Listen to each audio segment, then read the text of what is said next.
और मेरा ये फर्ज बनता है कि मेरे जीवन काल में जो भी घटना घटे वो सार्वजनिक रूप से जनता के बीच में आए। उसके लिए मैं यहाँ पे उपस्थित हूँ।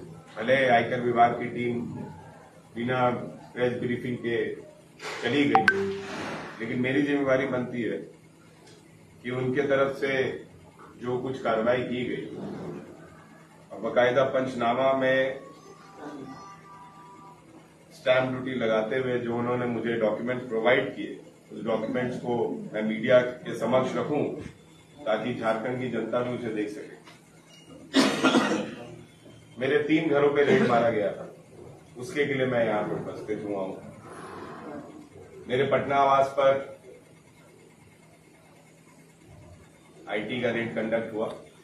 उस आवास पर कोई नहीं रहता है, किराएदार रहते हैं और पंडित जी रहते हैं और एक केयर टेकर रहता है। उस केयर टेकर के माध्यम से रेड कंडक्ट हुआ गया। उसे वहां पे बनाया गया प्राइम विटनेस और वहां के रेड कंडक्ट पर जो पटना आवास का रेड है उसमें जो अधिकारी लोग इन्वॉल्व थे उसमें मनीष कुमार जी मेन लीड कर रहे थे। उन्होंने जो दस्तावेज प्रोवाइड किया जो कि मेरे समक्ष है और उनको मिला गया वहां से एक बंच और शीट, एक रजिस्टर उन्हें मिली। उस रजिस्टर में क्योंकि वो घर मेरी मां के नाम से है और मेरे पिता ने वो घर बनवाया था, वहां पे जो किराया लिया जाता है फ्लैट पे, उस फ्लैट पे किराया किस किराएदार ने क्या क्या किराया दिया है उसकी जानकारी उस रजिस्टर में थी और 600 रुपया उस घर से बरामद हुआ है आईटी विभाग। दूसरा रेड जो कंडक्ट हुआ और ये रेड जो पटना वाला कंडक्ट हुआ, ये परसों वहां से लोग चले गए थे। वहां पे करीबन 6-7-8 घंटे का रेड कंडक्ट हुआ था, उसके बाद लोग चले गए थे। दूसरा रेड जो कंडक्ट हुआ वो कंडक्ट हुआ मेरे ढोरी स्थित आवास पर, जो सीसीएल का आवास है, जिसमें मेरे पिता पहले रहते थे। पहले उनके नाम पे था और विधायक बनने के बाद कोल इंडिया ने वो घर मेरे नाम पर किया। वहां पे जो इनको मिला उसकी कॉपी यहां पे है। रेड कितने बजे तक चला, कितने बजे तक नहीं चला, जो मेरी मां का गहना मिला, जो वैल्यूअर के हिसाब से वैल्यूएशन उन लोगों ने लगवाया इनकम टैक्स डिपार्टमेंट ने, वो 11,75,300 कुछ रुपए का है, जो मेरे बेरमो आवास से मिला। इसकी कॉपी है यहाँ पे जो मैं आप लोगों के समक्ष रख रहा हूं।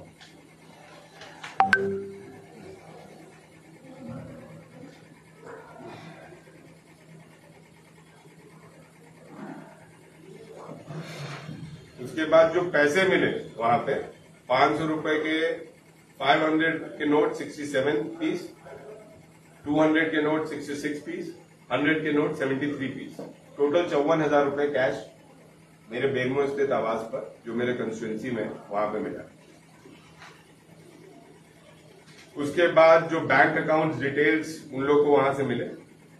मेरे पिता के नाम पर एक डच बैंक का अकाउंट मिला, मेरी मां के नाम पर एक HDFC का अकाउंट मिला, मेरे नाम पे एक ICICI बैंक का अकाउंट मिला जो अब बंद हो चुका है। फिर मेरी मां के नाम पर एक SBI डोरंडा में जो विधानसभा का ऑफिशियल बैंक है जिसमें मेरी मां का पेंशन आता है, वो अकाउंट उन्हें मिला। उसके बाद मेरे पिता का एक सेंट्रल बैंक का अकाउंट मिला और मेरे भाई की जो कंपनी है उसका एक अकाउंट मिला। तो मेरी मां ने स्वयं इच्छानुसार बिना किसी जोर जबरदस्ती के मेरी मां के 2 लॉकर हैं। एक locker central bank of India Patel Nagar वाले अकाउंट में है जो उन्होंने दिया है मेरी मां ने, उसका चाबी उनको दे दिया गया है और अभी ऑपरेशनल अथॉरिटी के द्वारा उसको ऑपरेट करने से अभी रोक को दे दिए गए हैं। कुछ वहां से पेपर्स वो लेके गए जिसका जानकारी वो मेरे से बाद में पूछेंगे। ये मेरे बेरमो आवास का है, जो ढोरी आवास का है। तीसरा रेड जो इन्होंने कंडक्ट किया, तीसरे रेड में जो मेरे घर पे कंडक्ट हुआ, वो सव्यसाची कुमार DCIT कोलकाता के द्वारा कंडक्ट किया गया। और यहां पे जो उन्होंने दिया, जो सीज किया उन्होंने बंच ऑफ लूज शीट, वो बंच ऑफ लूज शीट जो है वो दो चीज है जो मैं आपके समक्ष रखूंगा। पहला है कि जो झारखंड एकेडमिक काउंसिल के द्वारा एग्जामिनेशन लिए जाते हैं, उसमें जो पूर्व में एक घोटाला आप लोगों के सामने आरोप लगा था सरकार पे कि इसमें धांधली हुई है, और अमिताभ चौधरी पे भी आरोप लगा, सब पे लगा। तो उसके जो अभ्यर्थी थे वो मेरे पास आए थे और उन्होंने मुझे वो शीट्स दिए थे कि आप इसका विधानसभा में इसके माध्यम से आप सवाल उठाएं। वो शीट पड़ा हुआ था, वो शीट वो ले गए हैं। और किसी एक मेरे दोस्त ने एक प्रॉपर्टी भिजवाने के लिए अपने जमीन का कागज भेजा था मुझे कि मेरा एक प्रॉपर्टी है, वो भिजवाने में मेरी मदद कर दे, मुझे बायर नहीं मिल रहा। वो ले गए, 2 शीट ले गए हैं जिसका यहाँ पे वर्णन किया हुआ है। और मेरे मोबाइल का और मेरी वाइफ के मोबाइल का, मेरे बच्चों के मोबाइल का बैकअप ले गए। जो हार्ड डिस्क में उन्होंने बैकअप लिया है वो सील किया गया है और मेरे द्वारा साइन की गई है, मेरे वाइफ के द्वारा साइन की गया है कि हम लोग बैकअप अपनी मर्जी से दे रहे हैं।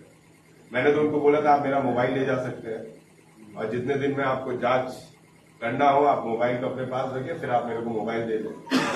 लेकिन फिर उनका ऊपर से खबर आया कि नहीं, मोबाइल छोड़ दो, बैकअप दे दो।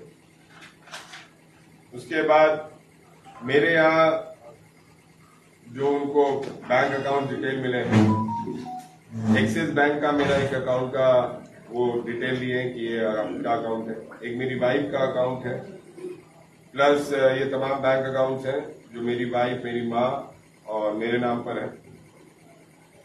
इसमें मेरी वाइफ का एक उन्होंने लॉकर भी आइडेंटिफाई किया, जो मेरी वाइफ ने उनको स्वयं अपनी इच्छा से लॉकर की चाबी दी है और वो लॉकर का चाबी के साथ वो सीज डॉक्यूमेंट के साथ मुझे प्रूफ दे के गए।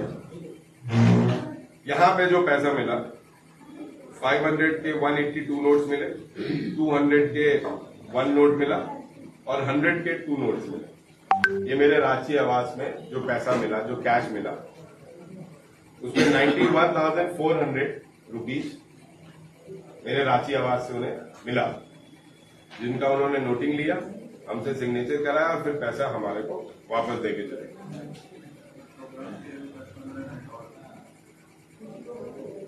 उसके बाद उन्होंने जो मैंने नॉमिनेशंस में जो जमीन दिए डिक्लेयर किए थे, चाहे वो मेरा हो, चाहे वो मेरी माँ का हो, चाहे वो मेरे पिता के द्वारा दिया गया हो, उसमें उन्होंने पूछा कि क्या क्या ये आपकी जमीन है। तो मैंने बोला ऑलरेडी मैंने नॉमिनेशन में दिखाया हुआ है, आप पता कर सकते हैं। इसका डिटेल है।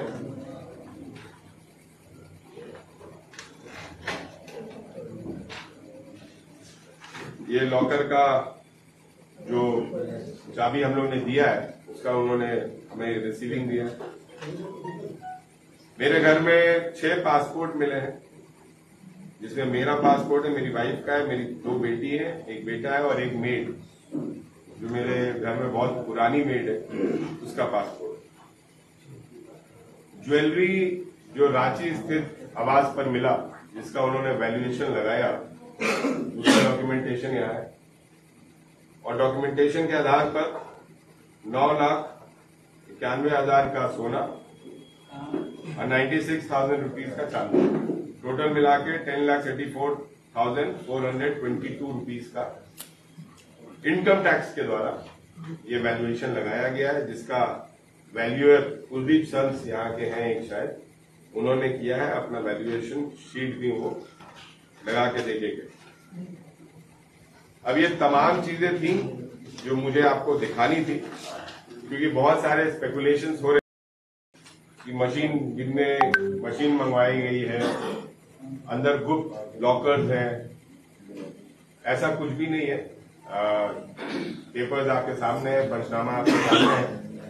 आईटी के अधिकारियों ने बहुत कोऑपरेट किया है, हमें हरास नहीं किया है, लेकिन उनकी रेट 2 दिन पहले ही खत्म हो गई, परसों ही।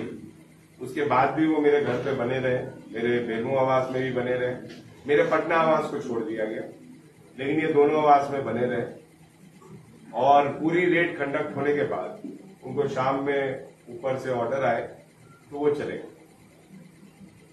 जिस तरीके से रेड कंडक्ट हुआ, मैंने वारंट को देखते हुए कोऑपरेट किया, हमारे पूरे परिवार वर्ग ने कोऑपरेट किया और रेड कंडक्ट करने के लिए उनको खुली छूट दी गई। बेरमो आवास में 1-2 जगह उन लोग ने दीवार को तोड़ा। अब वो दीवार बनाएगा कौन मेरे घर का, वो मुझे जानकारी नहीं है, लेकिन वहां पे भी कुछ नहीं मिला। मैं इसलिए आप लोग के बीच में आया हूं ताकि आप लोग के भी मन में बहुत सारे सवाल 2 दिन से चल रहे होंगे। मैं एक एक करके सबका सवाल का जवाब दे दूंगा, चाहे आप लोग 1 घंटा बैठाइए या 2 घंटा बैठाइए, क्योंकि हमारा परिवार शुरू से सार्वजनिक जीवन जिया है और जनता के बीच में और पत्रकारों को सम्मान देते हुए राजनीतिक जीवन का निर्वहन किया हम लोग। इसीलिए मैं आया हूं क्योंकि इतने ज्यादा स्पेकुलेशंस किए जा रहे थे। मेरी आय बता दी गई कि इनकम टैक्स क्या है, अधिकारियों द्वारा यह सूचना मिली है कि अनूप सिंह की प्रतिदिन की कमाई 1 करोड़ रुपया। ऐसा तो किसी इनकम टैक्स के अधिकारी ने पंचनामा में नहीं दिया और ना ही किसी इनकम टैक्स के अधिकारी ने ब्रीफिंग दिया, लेकिन पता नहीं अखबारों ने ऐसा क्यों छापा। उससे कहीं ना कहीं मुझे चोट जरूर लगी, मेरे छवि को नुकसान जरूर हुआ।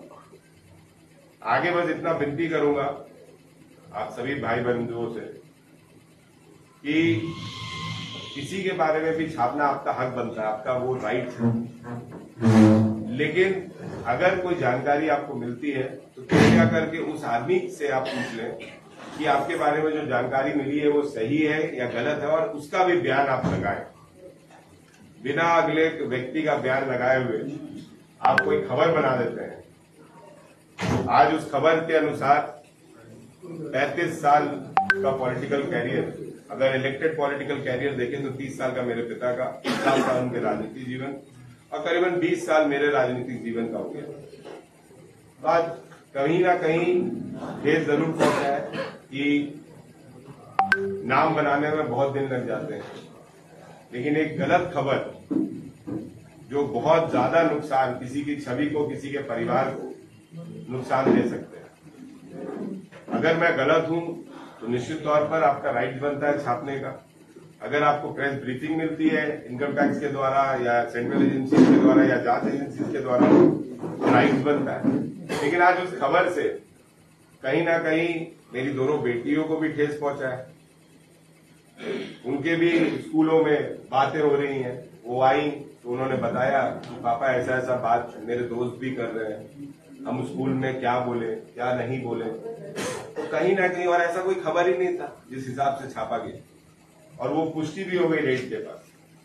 तो मैं बस आप लोग से विनती करूंगा कि अगले बार अगर किसी के बारे में भी आपको कुछ खबर मिले तो उस आदमी का बयान जरूर लें। अब आगे जाके जब इतना बड़ा आदमी मुझे घोषित कर दिया गया है